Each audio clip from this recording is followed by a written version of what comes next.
So here's a new thing. It's kind of a new thing.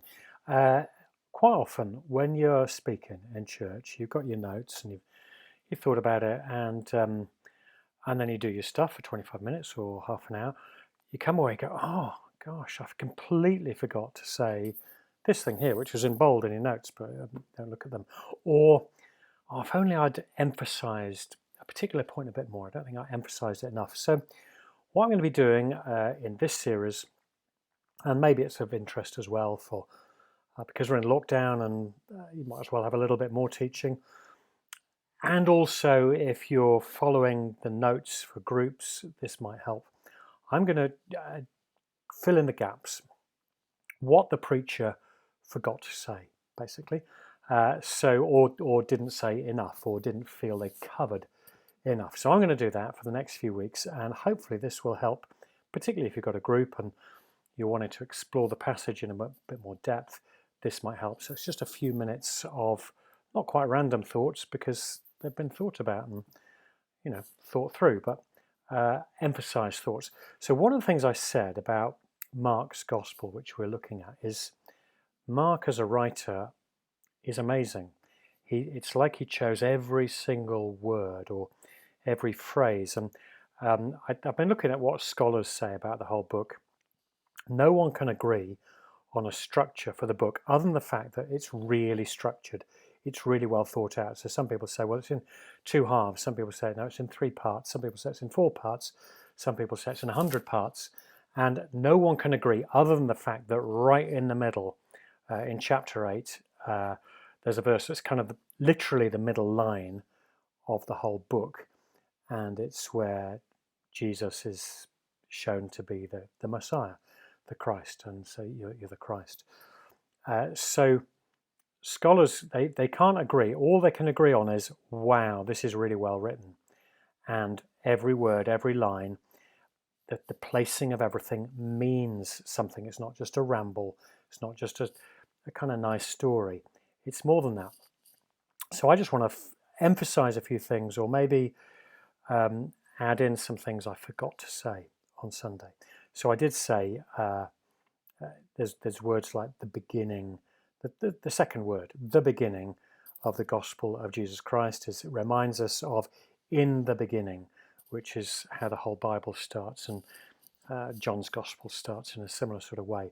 So Mark there is choosing a word, for instance, to mean something, and it's really helpful when we're reading the Bible, not just to kind of let it wash over us, although that's helpful as well, but to look at the words and even to read it prayerfully and go, I'm going to read these few verses. God, just prompt me by bringing a word, a particular word, let it speak to me. I find it a really helpful way of reading the Bible. So it may be that you could take the first 13 verses of Mark chapter 1 and read it and reread it and reread it and say to God, look, if there's a word you want me to take on board, then let it jump out at me. So that will be, for instance, a word that jumped out at me, and I thought about it. But there were some other words that I didn't really talk about hugely, and it says this, for instance, in those days, in verse 8, Jesus came from Nazareth in Galilee and was baptized by John in the Jordan. Okay, so it's kind of storytelling. Interesting that there's no history about Jesus, he just appears. In those days, Jesus, bang.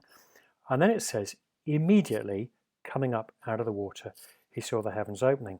And then in the next kind of verse 12, after he's been baptized, it says, immediately the Spirit impelled him to go into the wilderness. Now that is, if you read the rest of Mark, you'll see that occurs quite a lot. You do have to make sure you've got various different versions of the Bible to hand, actually. Most of us read something like the NIV or the NLT, which are brilliant to read, but they're not word for word translations of the Bible. And so sadly, although the NIV is great and it just gives you, it's just such a good Bible to read, it misses out some words, and it misses out the word immediately. So you don't get that. You'll just get, and then the Spirit sent Jesus into the wilderness, or forced him into the wilderness. Immediately, though, if you've got that word, it says something. Mark is saying Things are happening. Immediately, Jesus is baptized. Immediately, as he comes out of the water, something happens. As soon as he's baptized, immediately he gets sent into the wilderness by the Holy Spirit. And he chooses that word because he's saying God works and stuff happens. Christian faith isn't just me thinking this or feeling that or hoping for that. It's actually the Holy Spirit working on the earth through people who would be up for serving God and his mission, people like you and me.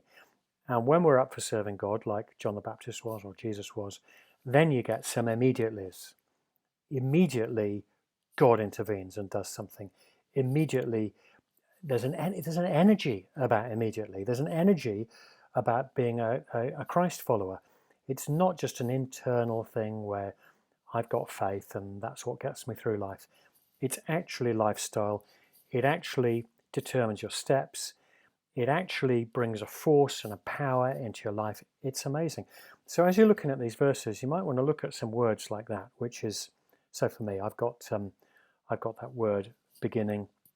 I've got these words immediately. What else have I got? That idea, and in verse 7, and he was John the Baptist, and he was preaching. And by the way, he was preaching. And as he was preaching, he was saying blah, blah, blah, blah, blah. And I think I said this on Sunday. Just a storytelling style. And as he was doing this is what happened. And one day, as Jesus was walking along the beach shore, he met some people and he said, follow me.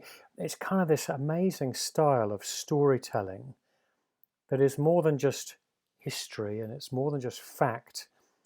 Mark is kind of bringing us into a story, and he's using language, the kind of language we would use when we're telling a story. If we're sitting around a pub table and we want to tell someone an event that happened to us that's fascinating or interesting, we go, well, I was just walking down here and then, and our tone and the way we say it draws people in.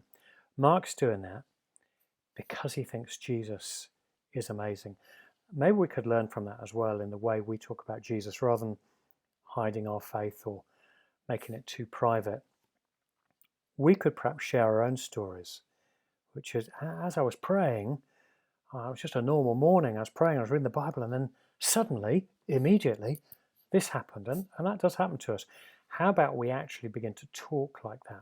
See what our friends and our family and even colleagues think when we talk about our faith in that sort of way, in the way that Mark talks about his faith.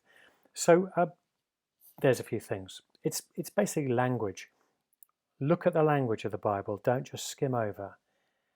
And ask yourself, why have they chosen that word? Why have they chosen that phrase?